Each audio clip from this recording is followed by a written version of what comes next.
Hello everybody, Mark Schaftlein with you, and this is the Schaftlein Report. It's Tuesday's edition, and we're broadcasting bi-coastal today from the beautiful Fort Myers, Florida, and from equally as beautiful Irvine, California. Bill Federer, happy to have you back on Schaftlein Report on such an appropriate time. Thank you for joining me today. Hey, Mark, great to be with you. Hey, listen, Bill, you were just out here in California. Why don't you just sort of brief the audience what you were doing in San Diego, and then we'll get into the topics of the day. Yeah, it was Turning Point Faith, Charlie Kirk, and they had probably 400 pastors in their churches. And it was one of the inspiring moments where it's no longer business as usual, that those that are pushing their agenda are not interested in live and let live, that they are aggressive. And unless pastors realize that in America, the people are the king, and 65% of the people identify themselves as Christian. 30 years ago, it was 90%, so it's going in the down direction. But 65% is still a majority. So the word citizen is Greek. It means co-king, right? So kings have subjects who are subjected to the king's will. Democracies and republics have citizens. Right. The word citizen is Greek. It means co-king. And so in America, the people are the king. 65% of them identify as Christians, which means they go to church, which means they're listening to their pastors, which in a sense makes the pastors counselors to the king. Yep. Right. And so you have two type of counselors. One tells the king to go to sleep, and the other tells him to wake up. And I have some PowerPoint slides, and I flip up the movie, The Lord of the Rings. And there's a scene of a King Theoden, and he's in his throne with gray hair, gray eye, cataracts. I mean, he's all decrepit, and he's got this counselor named Wormtongue, who's this greasy guy whispering in the king's ear, stay asleep, don't wake up. Yeah, your kingdom's being overrun, but just wait a little longer. It's all going to be over. And then there's another counselor to the king, Gandalf, and he comes in and cast the devil out of the king, and right before your eyes they do the special effects, and he goes from long white hair to shorter brown hair, and his eyes go from foggy to clear, and he looks around the room and he says, "Dark have been my dreams of late." It's like, yeah, you've been out of it with the spell cast on you by these counselors telling you to go to sleep. So the idea is, in America, the people are the king, and one set of counselors says, "Oh, just worry about your own relationship with God and going to heaven, and the rapture." And another set of counselors throw ice water on their congregation. It says, wake up. You don't just have the right to vote in America. You're going to be held accountable to God for what happens in America. Well, yeah, please go ahead, Bill. Yeah. Oh, and just the proverb says, a good man leaves an inheritance to his children's children. So if you're a good person, you're going to want to leave your kids a country with as many freedoms as what you inherited. And then the other part I bring out is Numbers 30. Who reads Numbers 30? Well, it's the silence equals consent chapter in the Bible. A lot of scenarios. One is if a daughter is still living in her father's house and she binds herself with a vow, and the day the father hears it, if he's silent, the vow stands. And that's come down to us in wedding ceremonies where they're exchanging vows. And the pastor says, okay, if you're silent, you're giving consent to the wedding, right? Speak now, forever hold your peace.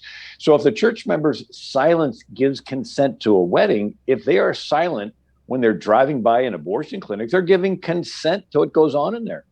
If they're driving by a school and they know that they're teaching something other than what Jesus taught, Jesus said in the beginning, God made a male and female, they're giving consent to that. And so if you give consent to sin, you're an accessory.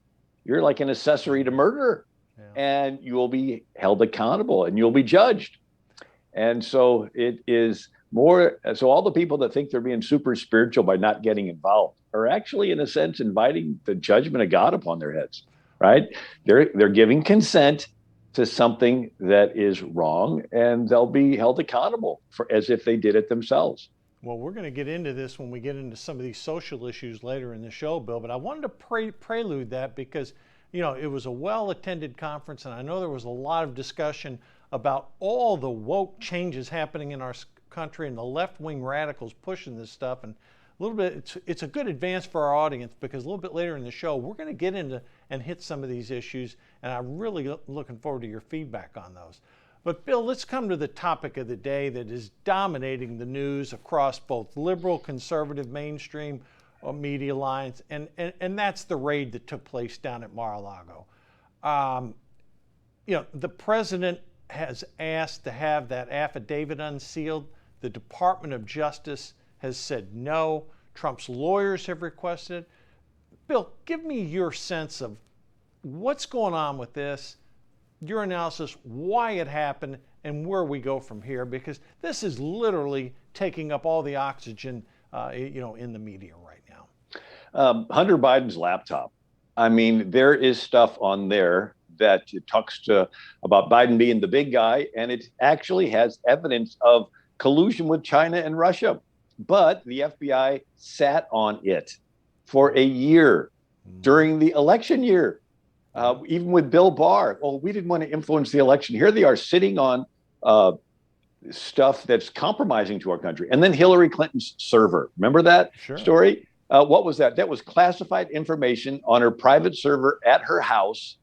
And the thought that she could know that that's not wrong. And then the FBI does what? Smashes the server, smashes the hard drive, smashes the cell phones, delete, erase, right? This is the FBI covering for her. And what do? It's something called psychological projection, where you accuse your opponent of what you're guilty of. Right. So the whole Mueller investigation was nothing more than a cleanup job to subpoena all the evidence that could convict Hillary and destroy it. Yeah. Right. And so they're projecting their crime on Trump. So they're the ones committing the crime. They're trying to blame him for it. And if they get away with it, we're no longer a republic. We're a third world country like Mexico, where they would kill off all the former leaders, Pancho Villa, like Egypt, like the Middle East, where they kill off the former leader and all their family members, like Russia. And even the Bible talks about Israel being divided north-south, right? And you get these wicked kings of Israel or Judah. And what would they do? They'd kill all the family of the former king and all their supporters. So if we think that they're going to stop with Trump, this is Senator Marco Rubio yesterday had an article in WorldNet Daily, WND.com, and he said the communist playbook, and of course he has background in Cuba, is to go after the former leader, and then after their family, and then after their supporters. And if people object, they'll call them the terrorists and go after them. They project their power grab on their opponents. Yeah, that's exactly what's happening. And, the Trump attorneys have even called for an independent review of this affidavit that the Justice Department's clutching to their chest and will not share. And the flimsy excuses you keep hearing, it would impede the investigation if we released it. I mean, Bill, anyone with half a brain, this smacks just as political revenge, and it's crystal clear to a lot of us that the entire purpose of this, it didn't have anything to do with records that, Trump hadn't even opened. It had been sitting there 18 months. It had everything to do with trying to beef up the January 6th Commission, trying to get something on Trump that they could get their teeth into, that he could be charged with something in the hopes that he would not run in 2024. I mean, Bill, this is just blatant political attacks on President Trump. And I think the American people are seeing through this. Yeah. Who is the ultimate decider of what's classified and not classified? The president. That's right.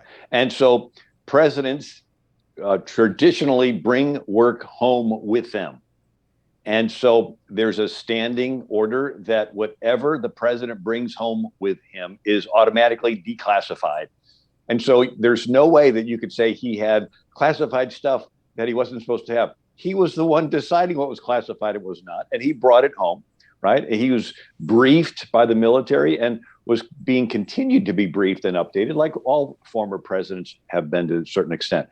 So again, this is nothing more than going after a former leader to destroy them and their family and their supporters, which is what every communist takeover, every Mexican banana republic does.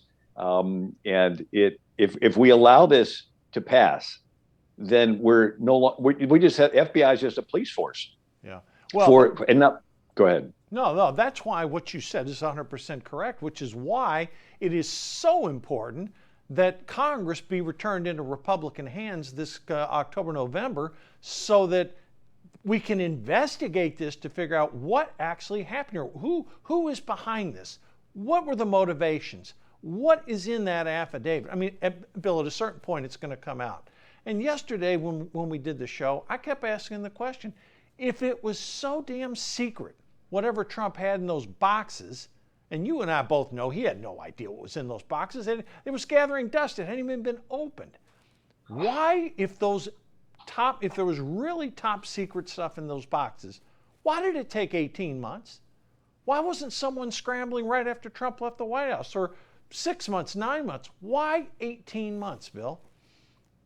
Yeah, there's a big question. I think some of it might be incriminating information on the FBI itself. Mm-hmm. And so we saw under Obama a co-opting of the agencies for political purposes. I mean, here's Lois Lerner meets 147 times with Obama, and she's has the IRS targeting conservative organizations. When she's called before Congress to testify, she pleads the fifth and walks out. I mean, here's an admission that the IRS is an enforcement arm of the Democrat Party. Yeah. And then under Obama, we saw the national intelligence gathering agencies being co-opted for use to dig up dirt, opposition research on the opponents of the former president. And so this is a weaponizing, which again is a return to a gang-style government. You know, even Plato talks about dictators ruling through fraud and force. There's two tools in their toolbox, fraud and force. Mm-hmm. And so a despot, a tyrant, will use fraud at first. That's them lying to you and taking away your freedoms, and you let them because you're believing their fraud. You're believing their lie that they're taking away your freedoms for your own good. Mm-hmm. But when people begin to see through it and they don't believe the fraud anymore, and this person drops in the public opinion polls, the only tool left in their toolbox is force. Right. And so historically, that's when they would purge their military and their police force of anybody that has morals and virtue and that's loyal to the old regime. And they would weaponize it to be their enforcement arm. And some of the stories in history, one is 3rd century AD, Roman Emperor Diocletian loses some battles with Persia and asks his generals why. And they said, you've neglected the Roman gods. And so Diocletian says, okay, Roman military, get back to worshiping the Roman gods. Well, this is 3rd century AD, and there are a lot of Christians in the military because the previous emperor had been lax, but they could not return to worshiping the Roman gods. So they are purged and kicked out of the military. Once the Christians are out of the military, Diocletian decides to use the military to force the entire Roman Empire to return to worshiping the Roman gods. And they go province by province, systematically arresting pastors, tearing down churches, cutting out their tongues, boiling them alive. It goes on for 10 years. It's the worst persecution of the first 3 centuries. And so it's naive of us to think that the same people pushing their agenda through courts, through education, through Hollywood, through every means possible, that they won't be tempted to want to push their agenda through military force. And if they can't get enough of the military to flip, they'll hire 80,000 armed IRS agents to carry out. Lenin did the same thing. There were a bunch of generals that were loyal to the old Tsarist Russia, and he convinced them to sit on their hands while he shipped the Tsar to Siberia. And then he calls them into St. Petersburg, and they show up thinking they're going to be put in charge. Well, Lenin just machine guns them to death and then fills the military with his Bolsheviks. Hitler did the same thing. He seized the chancellorship by one vote, and then they had a insurrection, their burning of the Reichstag, the Capitol, and evidence points to Hitler's own people setting the fire. Yeah. And then Hitler began to do a purge of the military and had the old Weimar Republic generals trumped up on charges of sexual immorality or fooling around, and them being honorable, they would resign. But once he gets them all out, he fills the military with his brown shirts, Nazis. Stalin did the same thing. Yeah. So this is a tactic. When a tyrant can no longer use fraud then the only tool left in their toolbox is force. Well, let's take the example you just referred to. It's not the Inflation Reduction Act, it's the Inflation Enhancement Act. Biden's going to sign it into law today. And Bill, I will guarantee you, all those people that regret voting for Joe Biden, the suburban soccer moms, I bet if Biden had campaigned on the fact that 2 years into office, he'd be signing a bill that included adding 87,000 IRS agents. In addition, I just can't conceive that that would have been a popular policy. And then what they do is they take this bill that's not going to do anything, have zero effect on inflation. That's according to Wharton University, University of Pennsylvania, Wharton School of Business, well respected. It's not going to move the needle up or down by even 0.1%. And yet, what do? They bamboozle their base into thinking, oh, this Inflation Reduction Act, and we're going to cut prescription drug prices, and we're going to save the planet with climate. Bill, you and I both know, yes, some prescription drug prices may come down. This isn't going to have one iota effect on inflation, one iota effect on the climate. They give $7,500 rebates to a certain class of people that buy electric vehicles, but to meet that criteria, there's all kind of rules. What does Ford Motor Company do? Well, when they found that they're going to $7,500 rebate, they raised the price of electric vehicles by $8,000. And Bill, average electric vehicle costs $66,000. That's sort of above the pay grade for most Americans. What are your thoughts on this monstrosity that Biden's going to sign today? Yeah, well, you're an expert in finance, and I have a degree in accounting, but economics 101, you have more dollars chasing the same amount of goods, the prices of the goods is going to go up. Yep. If anything, this bill will cause inflation to go up. The thought is, why pay taxes anyway when you have a government that creates trillions of dollars out of nothing? Why don't they just create more money to pay everything? And then here we are having to pay taxes to do what?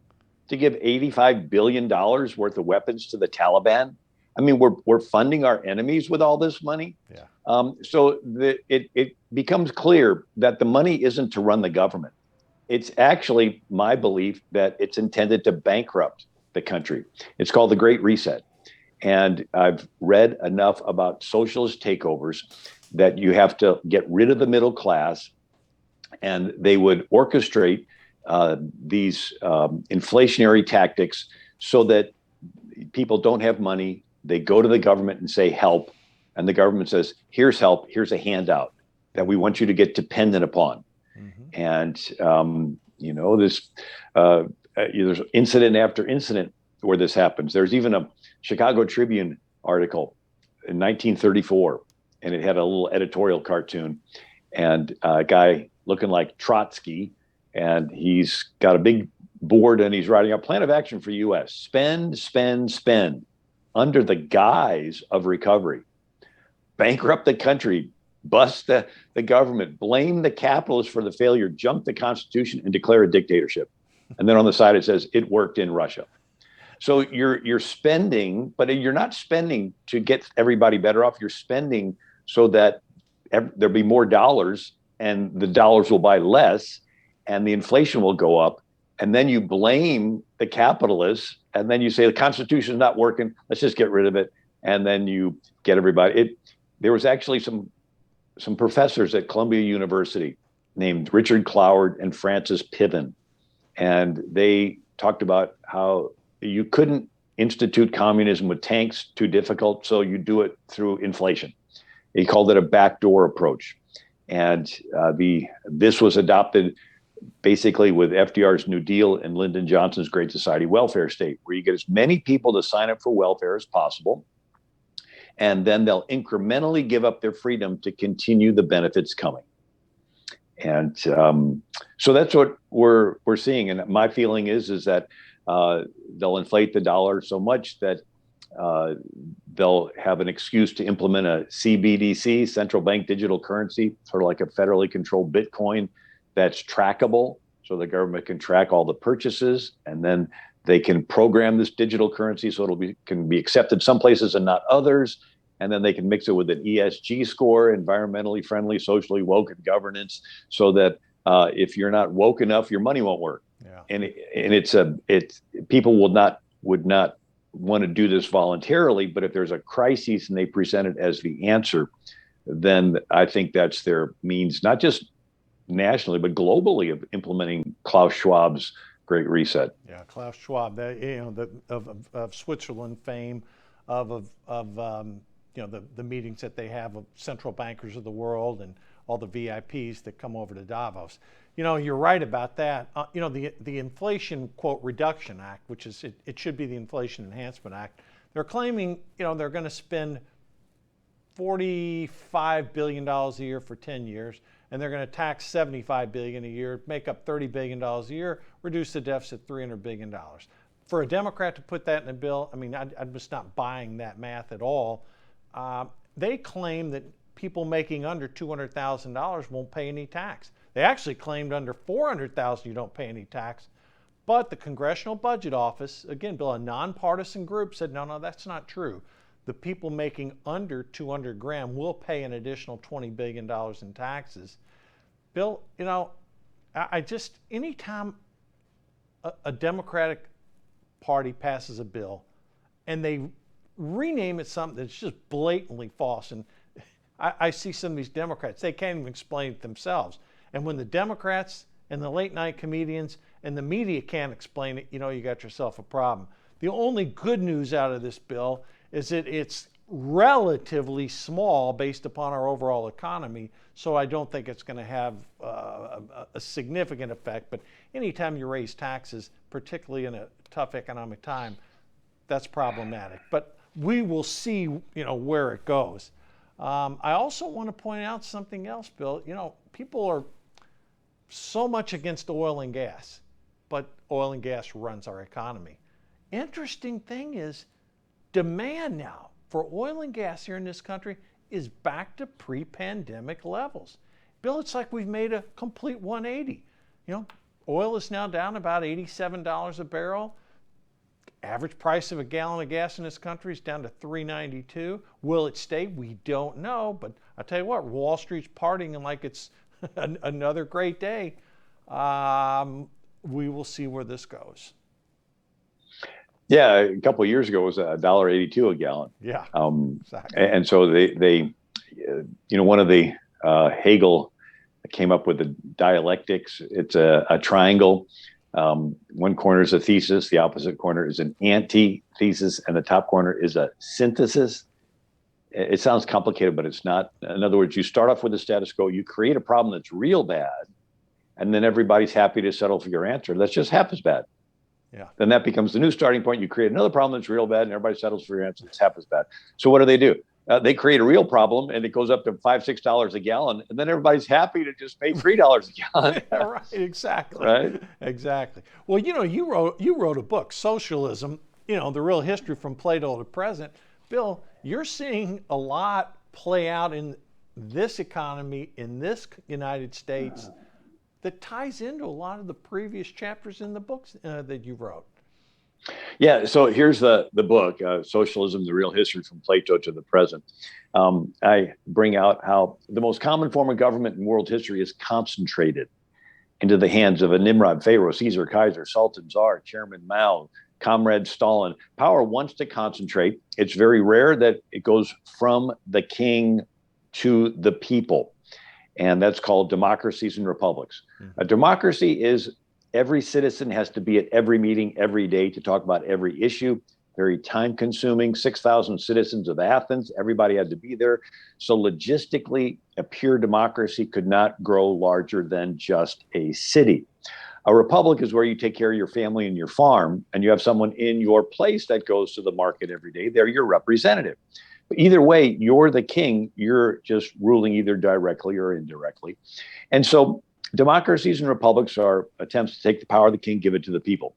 But what if the king wants the power back? Does he just ask for it? No. Hey, I want to be the king. Give me control of your life. People aren't in a hurry. But in two tools they use to get the power back. One is for fear. When people are afraid, they'll panic and knee-jerk reactions, surrender freedom for security. And the other is free stuff. Right? The government's so nice giving you free stuff till you get hooked, like a fisherman sets it. And so it's like a drug dealer takes over a neighborhood two ways. He can come in with guns and it gets everybody in fear. Or the drug dealer is so nice, he's giving away free drugs until you get hooked. Yeah. And then you want more, you're going to sell yourself into prostitution. Right? So, sort of like a hunter catches animals through guns or bait. Right? It's a front door, back door approach, positive, negative. Chicago, they call it the bribe or the bullet, the silver or the lead. Yeah. Right? And so these are two ways to motivate people and to give up their freedoms. And of course, Ben Franklin said, whoever trades freedom for some temporary security deserves neither. Yeah. And yep, you're segueing perfectly into what I want to talk about, Bill. There's some culture wars that are still being fought in this country, and because there's no decisive victory yet. But I've got some observations from just stuff that's hit the news cycle in the last 24 to 48 hours that I want your opinion on, because this delves right into what we're talking about. And this is incredible. A North Dakota school board, okay, has voted to remove the words "under God" in the Pledge of Allegiance. Bill, take that one on. I mean, that to me, it's like un-American that you would even think something like that. You know, I wrote another book called "Who is the King in America." I write lots of books, but this one, it goes through how you take the power of the king, give it to the people. It would be chaos unless each person is taught the law, which is what Israel did their first 400 years out of Egypt. But what would motivate you to follow an internal moral law? Well, Israel introduced the key ingredient. There's a God who's watching everyone. He wants you to be fair. He's going to hold you accountable in the future. So you're about to steal, nobody's around, you know, you can get away with it. And then you think, God's watching me. He wants me to be fair. He's going to hold me accountable. Maybe I should hesitate stealing. And it creates something in your head called the conscience. Yep. If everybody believes this, you can maintain complete order with no police. Women can go anywhere without fear, right? But if you get rid of this God, all you got is a bunch of rules made up by some old white guys. Why follow them? Well, some will, as long as it's socially acceptable. Others are going to say, forget this, and they're going to yield to their selfish side.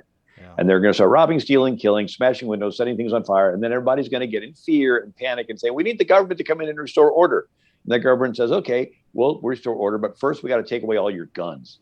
Yeah. Then we got to take away your freedom of speech so you don't say anything that offends these bad guys. And then we're going to take away your privacy. Then we're going to track you. Then we're going to, right? And so it's, there's actually a 1934 Oxford anthropologist named J.D. Unwin, and he wrote a book called Sex and Culture. And he studied 80 major civilizations over 5,000 years. And he saw trends. And one of the trends was that sexual promiscuity and lawlessness always precedes the collapse of a civilization. So he's studying Greeks and Romans and Elamites and Persians and all these empires. And he says, okay, they go through 4 stages. One is a period of pain and poverty. They go through a war, they go through a famine, and they make it through, and they work hard. And then they work together, and they become patriotic.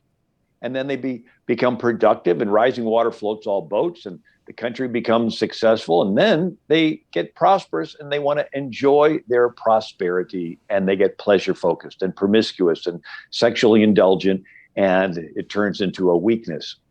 And then they get conquered by the next rising civilization. You know, sort of like a plant goes through stages. It's first a seed, and then a seedling, and then it grows and finally becomes mature, and it produces fruit for a long time until it becomes rotten and insect-ridden, and moles eat it and so forth. And so there's life cycles to civilizations.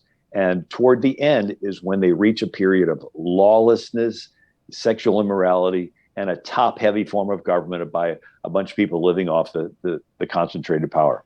And when you take God out of your life, those bad things tend to happen.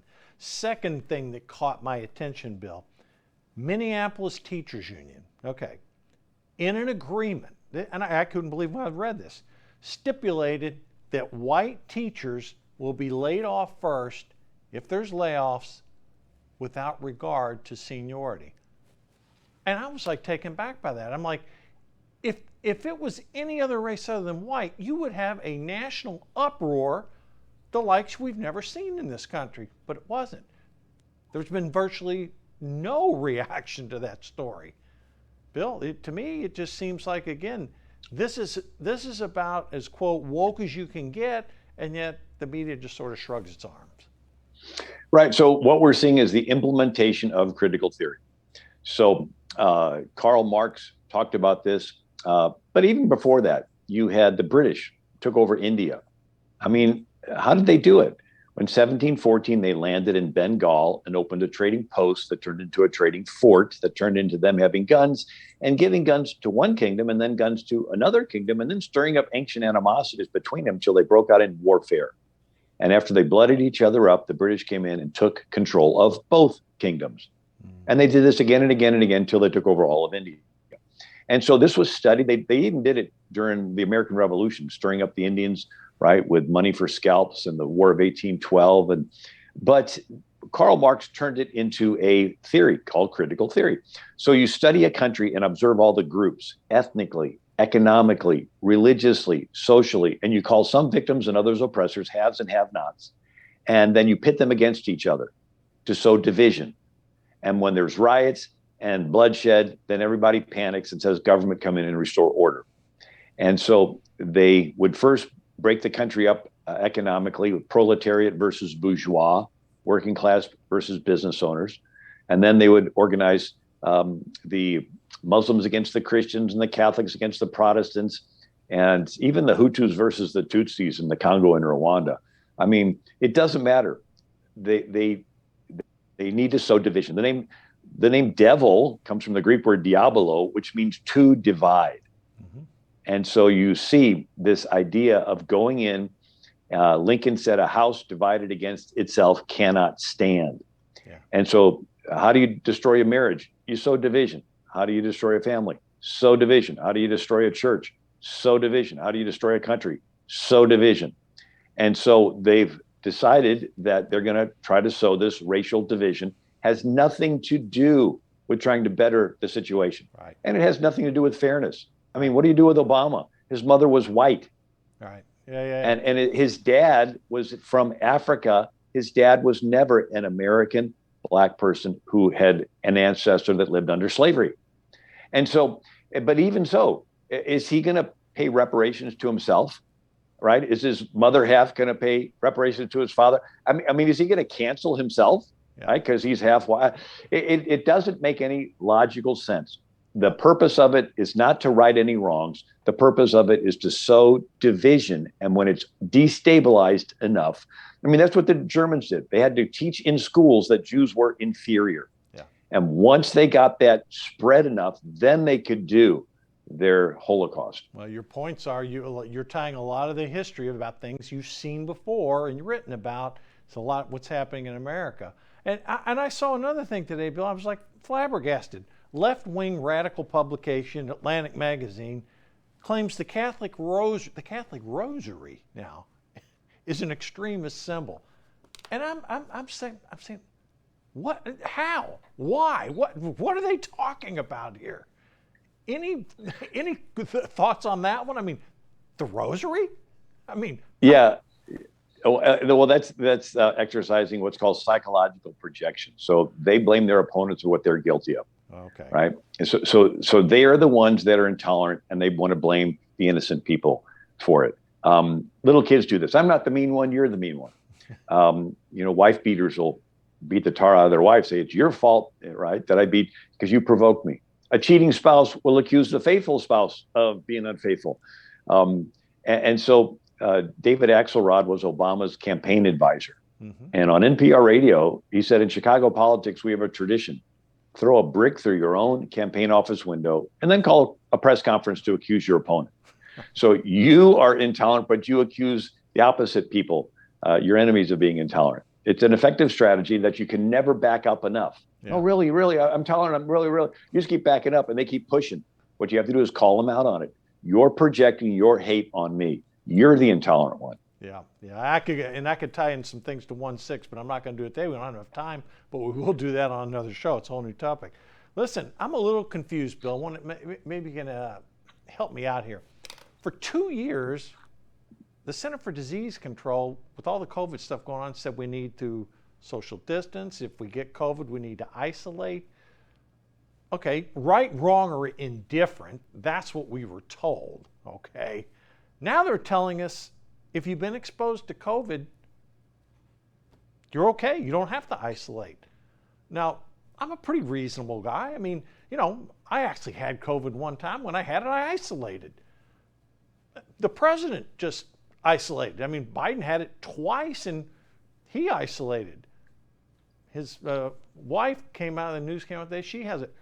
Since when did it go from, do as I say, not as I do? I mean, the president isolated, I isolated, millions of people did, and now the CDC out of the blue says, you don't really have to do that anymore. I'm not a medical doctor, I don't play one. Bill, what's this all about?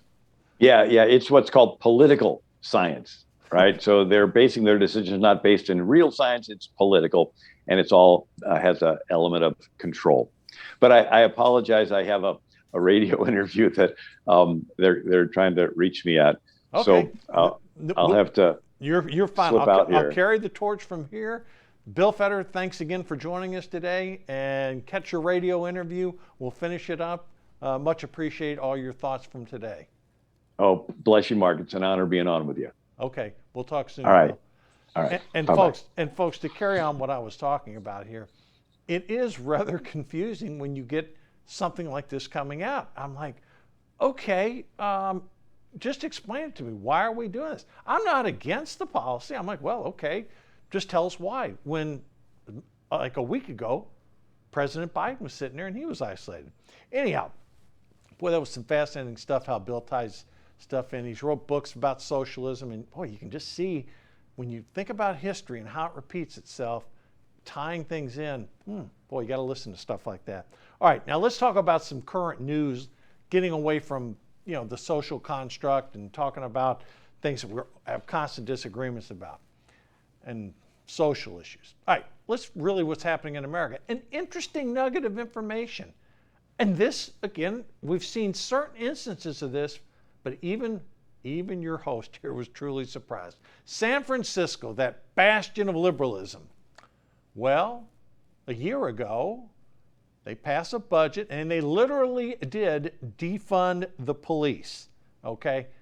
San Francisco took $120 million out of the police budget and started diverting it to social programs. Now, what was the predictable result? Of course, you know the answer. Crime skyrocketed. I mean, remember the scenes where people were just walking into Target stores or going into jewelry stores? I mean, Union Square, a beautiful part of the city. Stores were being ransacked. People just going in, taking stuff. Obviously, that didn't work. Well, guess what? San Francisco not only got rid of their woke district attorney, he was recalled, and now the city of San Francisco is refunding the police. You heard it. Refunding the police that $120 million. Cows can fly, folks. I'm telling you, it's just amazing. Every time I see stories like this, I'm thinking, wow, sometimes after people, what was it Churchill said? America, I'm not going to get into it, I'll butcher it up, but his basic point was after you tried everything else, democracy works. Anyhow, San Francisco goes from defund to refund, and I couldn't be happier about it. It once was a beautiful city. Hopefully it can be restored to that. A couple other things. News out today. The Ukrainians, boy, I tell you what, taking out ammunition depots in Crimea, the Ukrainians launching counteroffensives, Russians using conscript soldiers. Folks, this war, which we talked about earlier, is going to continue on and on, the outcome of which we do not know, but you cannot look at the fighting courage the Ukrainians have against the Russians and see how, it's just amazing. And both NATO and the United States continue supplying weapons. As long as that happens, Ukrainians have a fighting chance. Anyhow, primary day is today. Alaska, big elections for both Senate and House. Sarah Palin's running for a House seat. Got to get 50% or you have a runoff again in the fall. Ranked choice voting, we won't know. Lisa Murkowski also on the ballot.